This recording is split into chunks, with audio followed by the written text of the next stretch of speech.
In the first video, we looked at the places that an electron can exist around a nucleus, and saw that it had specific energy values that it could occupy. We also saw that in a solid, there were two bands of energy that an electron could occupy.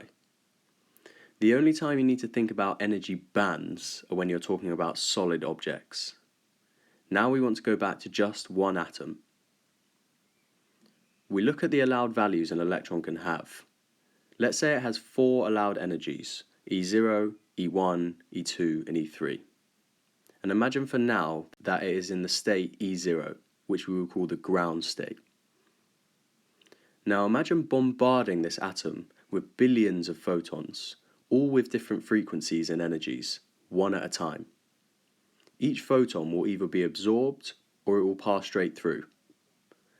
The only time a photon can be absorbed is if it provides an exact energy that will move the electron to one of the higher allowed energy states. Otherwise it can't be absorbed for reasons described in the other videos, namely that the energy is a discrete variable. If we were able to detect all the photons coming out the other side, we would see that most of the photons were present, but all of the ones with an energy exactly enough to increase the energy from E0 to E1, E2 or E3 would be missing, since they have been absorbed.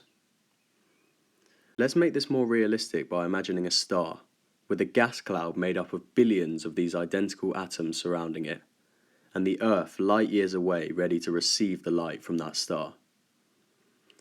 The star shines light of all frequencies, and all these photons must travel through the gas. By the time the light gets to the Earth, we see that photons of certain frequencies are missing, and that is because they have been absorbed by the gas around the star. Each atom has its own allowed energy levels, and so by analysing exactly what frequencies are missing, we are able to figure out what gas is surrounding the star, even though it's light years away. We also see that if we heat a gas up so it's really hot, the thermal energy could be enough to raise the energy of its electrons to higher states. When you leave an electron in a high energy state, it will eventually fall back down to a lower state. And when it does, it will emit a photon which has the same energy as the energy gap.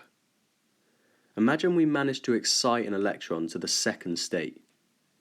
We know it is eventually going to fall back to the ground state, but there are two ways it can do this.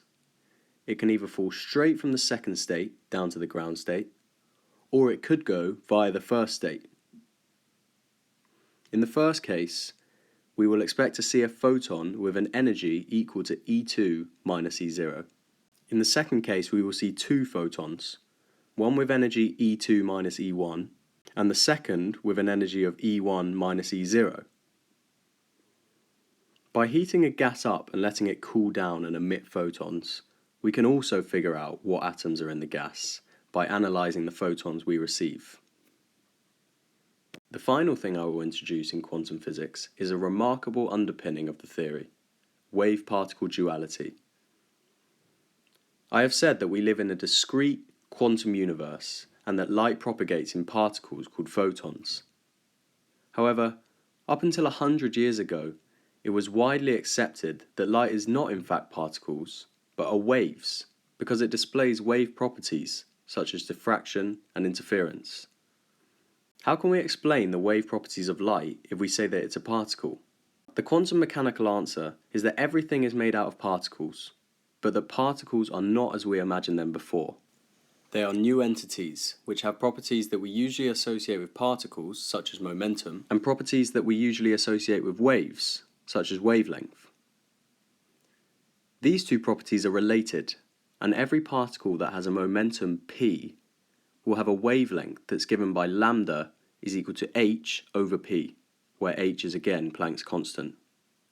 Nature verifies this prediction. If we fire electrons into a thin gap, they diffract just like a wave would.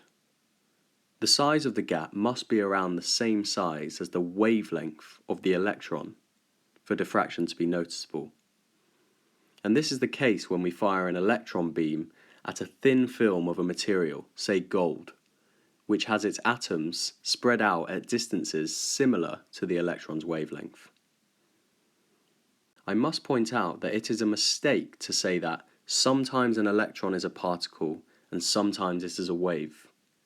The correct version says that an electron has particle and wave properties, and it will sometimes behave how we would expect a particle to behave, but sometimes behave how we would expect a wave to behave.